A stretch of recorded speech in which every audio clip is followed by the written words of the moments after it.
حدیث نمبر 347۔ حضرت مسروق رضی اللہ تعالیٰ عنہ فرماتے ہیں، میں حضرت عائشہ رضی اللہ تعالیٰ عنہا کے پاس ٹیک لگائے ہوئے تھا تو انہوں نے فرمایا، اے ابو عائشہ، یہ حضرت مسروق کی کنیت ہے، 3 باتیں ایسی ہیں کہ جو شخص ان میں سے ایک کا قول بھی کرے اس نے اللہ تعالیٰ پر بہت بڑا جھوٹ باندھا۔ فرماتے ہیں میں نے عرض کیا وہ کون سی باتیں ہیں؟ فرمایا جو شخص یہ گمان کرے کہ حضرت محمد صلی اللہ علیہ وسلم نے اپنے رب کو دیکھا اس نے اللہ تعالیٰ پر بہت بڑا جھوٹ باندھا۔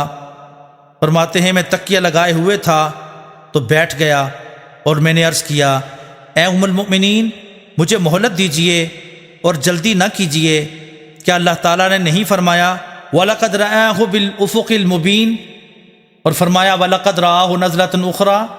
ام المؤمنین نے فرمایا میں اس امت میں سے پہلی شخصیت ہوں جس نے نبی اکرم صلی اللہ علیہ وسلم سے اس سلسلہ میں سوال کیا تو آپ نے فرمایا وہ جبریل امین تھے، میں نے ان کو اس صورت پر جس پر ان کو پیدا کیا گیا 2 بار کے علاوہ نہیں دیکھا۔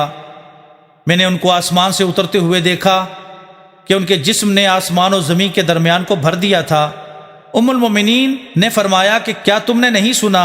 اللہ تعالیٰ نے فرمایا آنکھیں اس کا ادراک نہیں کر سکتی جبکہ آنکھیں اس کے احاطہ میں ہیں، وہ نہایت لطیف خبر رکھنے والا ہے۔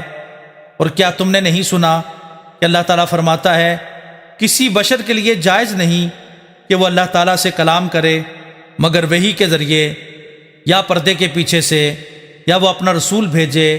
ام المومنین نے یہ بھی فرمایا جو شخص یہ گمان کرے کہ رسول اکرم صلی اللہ علیہ وسلم نے اللہ کی کتاب سے کچھ چھپایا ہے تو اس نے اللہ تعالیٰ پر جھوٹ باندھا ہے، جبکہ اللہ تعالیٰ فرماتا ہے اے رسول صلی اللہ علیہ وسلم جو کچھ آپ کی طرف آپ کے رب کی طرف سے بھیجا گیا اسے پہنچا دیجئے، اور اگر آپ نے ایسا نہ کیا تو آپ نے اس کا پیغام نہ پہنچایا۔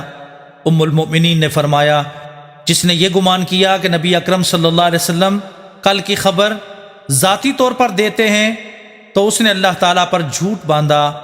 اللہ تعالیٰ ارشاد فرماتا ہے آپ فرما دیجئے جو کوئی آسمان و زمین میں ہے میں وہ غیب نہیں جانتا، صرف اللہ تعالیٰ جانتا ہے۔ حدیث نمبر 348۔